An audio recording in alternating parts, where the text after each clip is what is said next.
Hi, so normally I don't do a whole video, I normally just do like a little shorts, just quickly showing what I've got without any description.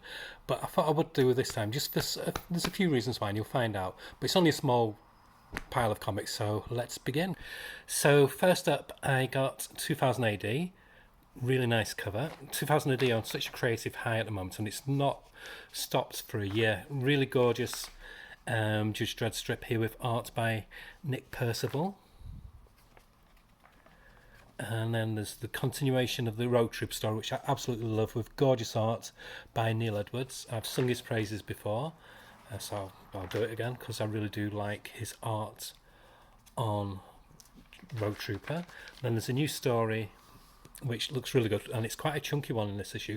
This is what I like about the new iteration of 2000 AD, is how every so often they'll launch a new story and they'll give it like an extra 6 pages, so you get like a 12-page story to get the story rolling. And this one's called Dead Town, and it's by David Barnett and Luke Horseman. Luke Horseman, I was a bit cold on in some of his other stuff, but he seems to have tightened his art, or something's happening. It just looks really good for this. So looking forward to that. And then Brass Sun finishes for the time being with this issue. Really enjoyed this, so very happy with two. And then we have Cheetah and Cheshire rob the Justice League, and this is issue 5, so one more issue to go. If you've not been buying this, you're missing out on a treat. Yeah, absolutely love it. Gorgeous art by Nicholas Scott, great story by Greg Rucka. And we have next, so I've been umming and ahhing about this and thought, right, if this is still in the shop, number one, I'll buy it, because I've heard good things about this on a lot of channels at the moment. So I'm pleased to pick up. It's written by Joshua Williamson, who I love anyway, and art by Dan Mora. And it's like a sideways quest link, kind of tenuously linked into DCKO, and the art is just gorgeous. But the one that clinched it for me was the second issue, which again came out this week. Love that cover. Dan Mora's just so good. So I mean, he's what I like about it, he seems to be doing experimentation a bit like the almost like he's got inspired a bit by Hayden Sherman with panel layouts, etc., which is no bad thing. So you've got a glorious colour here, but then when it moves to a different iteration, so basically with this, it's Batman it's basically a bit like a Christmas Carol, where he sees alternate futures of each of the Robins taking on the mantle of Batman through his passing, and so each scenario is different depending on the personality of the Robin who takes on the mantle of Batman. So I love how Dan Moran, the colorist, changed the art style yet again for when it comes to the Red Hood one, and it just looks gorgeous. I'd love an ongoing Red Hood comic like this. I would absolutely buy it. So yeah, this made me buy it. It just looks beautiful. And then JSA Year 1, Chapter 2. I'm really enjoying this. For some reason, Rockin' Robbie from Pop Culture Philosophers does not like the JSA. I don't know why, but he doesn't. But everybody's got their own taste. But for me, this is one of my favourite comics to get each month. I find it just a solid, fun read, and I have a huge soft spot for the JSA anyway, with gorgeous Gavin Goodry artwork and writing by Jeff Lemire. And then we have Green Lantern, Absolute Green Lantern, issue 9. This is the comic that continues to frustrate me. It's definitely one issue I'll love it, next issue I'll hate it. Not sure with this one. Different artist this time. And again, I'm not sure about the artist, to be honest. My happiest was when I saw Riley Rossmo doing some pages, but I think that was just a one-off. But I don't know. I'll see. I'll do my review and let you know what I think. And then we have Batman, issue number 4, which has been a really fun ride. This could be on my top of the pile to read because I just love it. Or I might leave it for last for a treat. But this is what I wanted to do my video about. So I noticed on Threads there's a few people. It's always It's always male nerds of a certain age who should know better. And I'm not on about Geeky or Hog. He's not commenting on it because he doesn't read it. So, but it's these people who have like these big platforms, and they're going, "Ooh, DCKO doesn't say what it does on the tin. It's saying that there's going to be all these big fights and all that." And I'm thinking, have you not just do a bit of research, mate? If they've done some research like me, I really like Scott Snyder when he's in interviews, and he's been very open, and Joshua Williamson has as well, in their interviews, saying about the whole layout of the KO plan was they have the primary 5-issue series, I think it's 5 issues, where it gives like the big story, so it does highlights of the fights. It doesn't go into in depth on the fights, but then like with like with a tabletop game or a fighting game, there'll be the main battles, and so.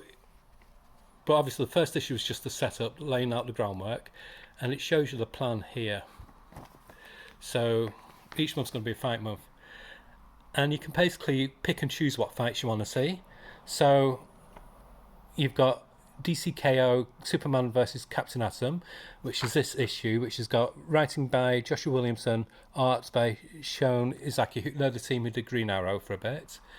And then if you get Aquaman, you've got round 2. Then round 3, you've got Wonder Woman versus Lobo, which I will buy because it's by Joel Jones, who's a good writer, and art's by Jason Howard and Kerry Node. And then round 4 is Titans number 30, which is by John Lehman and Pete Wood, so it's the regular Titan team. That one is Cyborg versus Swamp Thing. And then round 5 is Harley Quinn versus Zatanna by Lee Williams and Mercury Andolfo. So Mercury Andolfo, yep, put me down for that, I'll be buying that.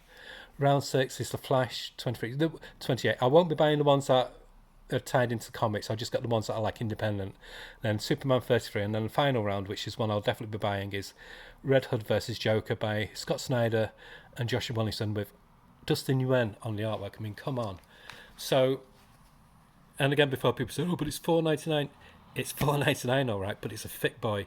You get 30 pages of story. Like I said, it's Joshua Williamson on the writing, and Shon Izaki on the art. So it's the Green Arrow team.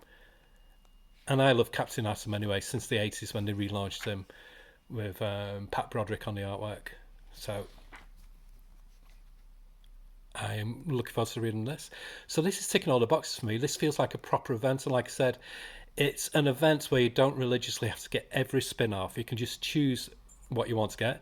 So I'm cherry picking. Like I said, I'm not going to get the ones where it bleeds off into other ongoing comics, but I will get the one shots because they just look like fun. And $4.99 for 30 pages of story, it's great.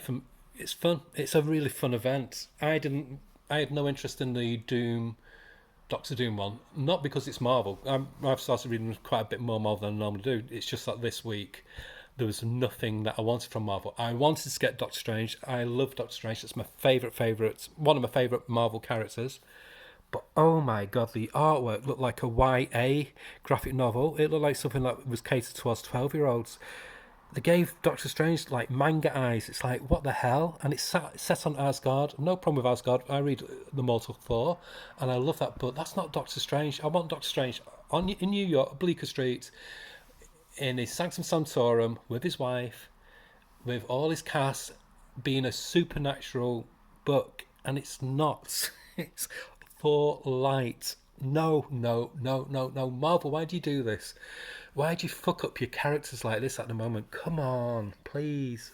But that's my rant side. So I would have had a Marvel comic today, but I looked through it and I had to put it back, and it just looked wrong. It looked like it was Doctor Strange in name, but not in comic.